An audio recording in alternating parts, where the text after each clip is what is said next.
Episode की start में हमें पास्ट का सीन दिखाया जाता है जहाँ पे ऋषि हम लोग को यही बता रही होती है कि आर्नोल्ड ने उसे साफ साफ मना कर दिया कि वो दूसरे कंट्री की मदद करेगा और उसने काइल के साथ एक अलायंस बनाया है ताकि वो आर्नोल्ड को मना सके। और उसके एक रुकावट भी है, प्रोफेसर माइकल, जो कि अपना ब्लैक पाउडर बेचना चाहते हैं आर्नोल्ड को ताकि वो और भी ज़्यादा स्ट्रांग हो सके। और मुझे यकीन है कि जो आर्नोल्ड है वो स्ट्रांग बनने के लिए उस ब्लैक पाउडर को खरीद लेगा और मुझे ये सब चीज़ होने से रोकना होगा। और ये सब वो लेटर लिखते लिखते सोच रही होती है। और फिर लेटर लिखने के बाद वो बाहर आती है तो वो बहुत सारे जुगनू को देखती है जो कि काफ़ी ज़्यादा ब्यूटीफुल माहौल बना रहे थे। और तभी वहाँ पे आर्नोल्ड आ जाता है और वो कहता है ये कैसे इंसेक्ट है। तो वो कहती है कि ये जुगनू हैं जो कि चमकते हैं। तो वो कहता है क्या मैं इन्हें मार दूं। तो ऋषि कहती है ऐसा क्यों, ये भी तो इंसान की तरह ही जीवित है ना, अगर ये नहीं होंगे तो जो एनवायरनमेंट का साइकिल है वो बिगड़ सकता है। और इतना कहते ही वो अचानक से आर्नोल्ड के विंडो की तरफ छलांग मार लेती है। और ये देख के तो आर्नोल्ड भी हैरान होता है और वो उसे झट से पकड़ लेता है ताकि वो गिर ना जाए। ऋषि कहती है प्रिंस आर्नोल्ड, मुझे माफ कर देना आपको चुकाने के लिए, लेकिन आपको तो पता ही है कि मैं इतने डिस्टेंस में जंप तो मार ही सकती हूँ। आर्नोल्ड कहता है हाँ मुझे पता ही है, तुमने जब पहली बार पैलेस से छलांग मारा था तब मैंने तुम्हें देखा था, लेकिन मुझे ये डर था कहीं तुम गिर ना जाओ। और अगर तुम्हें आना ही था तो तुम दरवाजे के रास्ते से क्यों नहीं आई, तुम्हें ज्यादा हीरो बनने का शौक है क्या। और ये सुन के ऋषि शर्मा जाती है और कहती है मैं तो भूल ही गई थी कि मैं दरवाजे से भी आ सकती थी। तभी वो आर्नोल्ड के हाथ में स्वॉर्ड देखती है तो वो उससे पूछती है आप स्वॉर्ड लेके क्यों आई हो। तो आर्नोल्ड बताता है कि ये जो जुगनू हैं इन्हें देख के मुझे ऐसा लगता है कि मैं किसी वॉर में खड़ा हूँ और ये बिल्कुल वॉर में होने वाली मशाल की तरह दिख रही है। और तभी एक जुगनू आर्नोल्ड के आंखों के सामने से निकलता है जिस कारण उसके आंखें चमकने लगती है। और ये देख के ऋषि कहती है प्रिंस आर्नोल्ड आपकी आंखें तो काफी ज्यादा ब्यूटीफुल है। ये सुन के आर्नोल्ड कहता है कि तुम्हें ये आंखें ब्यूटीफुल लगती होगी, लेकिन जब मैं छोटा था तो मैं सोचता था कि मैं इन आंखों को निकाल के फेंक दूं बाहर। और ये जो आंखें ये मुझे अपने फादर से ही मिली है क्योंकि मैं उनका ही जो बेटा हूँ। और जब तुम पहली बार आई थी तो तुम्हें ये जगह काफी ज्यादा सुंदर लगी थी, लेकिन मुझे ये जगह बिल्कुल ही खराब सी लगती है और अंधेरे में तो ये और भी ज्यादा डार्क सी लगती है। ऋषि कहती है कि तुम्हें ऐसा नहीं बोलना चाहिए, तुम्हें इस जगह को अपने नजरिए से देखना चाहिए कि ये काफी ज्यादा खूबसूरत है। तुम इतने ज्यादा वॉर में एक्सपीरियंस ले चुके हो इसलिए तुम्हें हर एक चीज घटिया लगती है। आर्नोल्ड कहता है सो वो तो है, लेकिन मैंने अपने हाथों से ही अपने चाहने वाले लोगों को मारा है। और अगर तुम सोच रही हो कि मैं क्यूलेस किंगडम को बचाऊंगा तो तुम एक बात याद रखना कि अगर तुम इस राह पे चलोगी तो मैं तुम्हें छोड़ दूंगा, इसका मतलब यही है कि मैं तुम्हें खत्म कर दूंगा।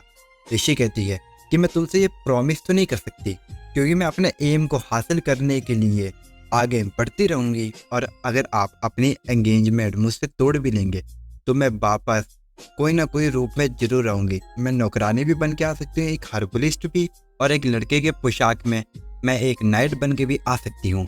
तो आप मुझसे छुटकारा तो बिल्कुल भी नहीं पा सकते हो। और ये सुन के आर्नोल्ड हैरान होता है। ऋषि आर्नोल्ड की गालों में हाथ रखती है और कहती है भले ही आपको अपनी आंखों से घृण आती हो, लेकिन जो आपकी आंखें हैं वो पूरी दुनिया में सबसे खूबसूरत है।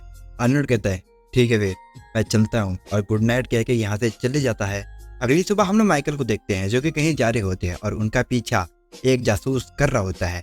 फिर हम लोग ऋषि को देखते हैं जो कि काइल के साथ होती है और काइल ने एक टेक्निक रेडी करी होती है जो कि ऋषि को काफी ज्यादा पसंद आता है। और जो ऋषि ने मेटल्स मंगाए थे वो सभी भी वो लेके आया होता है और इसके लिए ऋषि शुक्रिया करती है क्योंकि ये चीजें ट्रेडर से मिलना काफी ज्यादा मुश्किल होता है।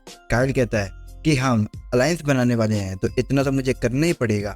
काइल उससे पूछता है क्या हम लोग आर्नोल्ड को कन्विंस कर पाएंगे। ऋषि कहती है कि पता नहीं, लेकिन मैं काफी ज्यादा श्योर हूँ कि वो जरूर मान जाएंगे। वो कहता है ऐसा क्यों लगता है आपको। तो वो कहती है क्योंकि मैं उसकी होने वाली वाइफ जो हूँ। और फिर हम लोग देखते हैं ऋषि उन्हीं मेटल का यूज करके कुछ बना रही होती है। फिर अगले दिन में हम लोग फिर से माइकल को देखते हैं जो कि एक गली में घुसता है और उसका पीछा करने वाला भी बंदा उसके पीछे आता है, लेकिन तभी एक लिक्विड वाली चीज उसके सामने गिरती है और धुआं के कारण वो बेहोश हो जाता है और ये सारा करने वाला माइकल ही होता है। या दूसरी तरफ काइल आर्नोल्ड से कह रहा होता है आपका शुक्रिया टाइम निकालने के लिए, आर्नोल्ड कहता है कि तुम यहाँ पे फिर से कल वाली बात बिल्कुल भी मत करना, क्योंकि मुझे कोई भी इंटरेस्ट नहीं है कोयलस किंगडम पे, वो बिल्कुल ही वैल्यूलेस है। तभी ऋषि कहती है कि आप लोग की कन्वर्सेशन से पहले क्या आप मुझे बता सकते हैं कि मेरे में क्या अलग लग रहा है।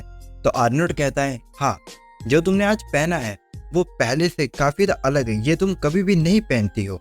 तुमने आज काफी ज्यादा अलग नेकलेस, ब्रेसलेट और इयरिंग पहनी है। तो ऋषि कहती है, आपने सही कहा, ये सारा ज्वेलरी, इसका पीस कोयलिस किंगडम से ही आया है। और फिर काइल बताने लगता है सारे अपने ज्वेलरीज के बारे में कि वो ज्वेलरी से नहीं और भी चीजें बनाती है और इनसे आपको भी काफी ज्यादा फायदा होगा। तभी ऋषि आर्नल्ड की दी हुई वॉच को निकालती है और ये देख के आर्नल्ड कहता है कि ये तो मेरा है, लेकिन तभी वो नोटिस करता है कुछ और वो कहता है ये मेरा नहीं है, ये कुछ अलग है। ऋषि कहती है कि आपने नोटिस कर लिया, ये जो घड़ी है ये काइल के कंपनी ने ही बनाई है और ये बिल्कुल ही डिट्टो कॉपी करके बनाया गया है कि इसमें फर्क पता चले ही ना। तो काइल उसके बारे में बताने लगता है कि उसने इस घड़ी को कैसे बनाया और इसके हर एक डिटेल को बारीकी से देख के ही पूरा हूबहू बनाया है।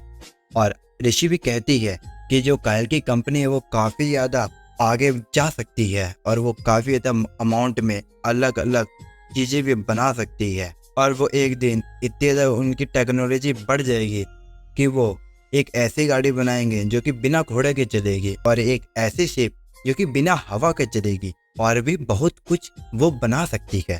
तो हमें इनके साथ अलायंस बना लेना चाहिए। लेकिन जो आर्नल्ड होता है वो तो रूडली कहता है कि बस बहुत हुआ, तुम चाहते क्या हो? तुम ये सोच रहे हो कि मैं तुम्हारी टेक्नोलॉजी के बारे में सुनूंगा और मैं तुम्हारे साथ अलायंस बना लूंगा? ऐसा किसमें लिखा है कि अगर किसी की टेक्नोलॉजी चाहिए तो हमें उसके साथ अलायंस बनाना पड़ेगा? अगर मुझे तुम्हारी टेक्नोलॉजी में इंटरेस्ट होता तो मैं तुम्हारे नेशन को हरा के तुम्हें यहाँ पे ले आता और तुमसे ही टेक्नोलॉजी बनाने का काम करवाता।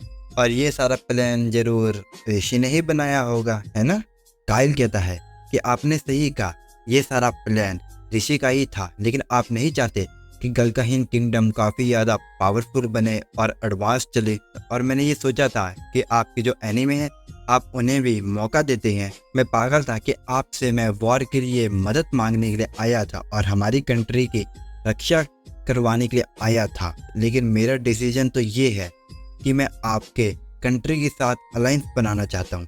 मैं नहीं मानता कि इसमें कुछ गलत है और हमारी इंटेलिजेंस और आपके स्ट्रॉन्गेस्ट सोल्जर मिल जाए तो हम दोनों की कंट्री एक ऐसे मुकाम पे पहुंच जाएगी जो कि प्रिंसेस ऋषि चाहती है।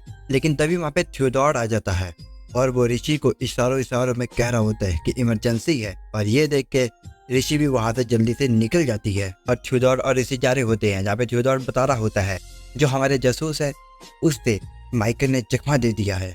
और जब वो जासूस जागा था तब वहाँ पे कोई भी नहीं था और इसका मतलब यही है कि जो माइकल है वो हमारी पहुंच से दूर निकल चुका है और हमारा प्लान फेल हो चुका है।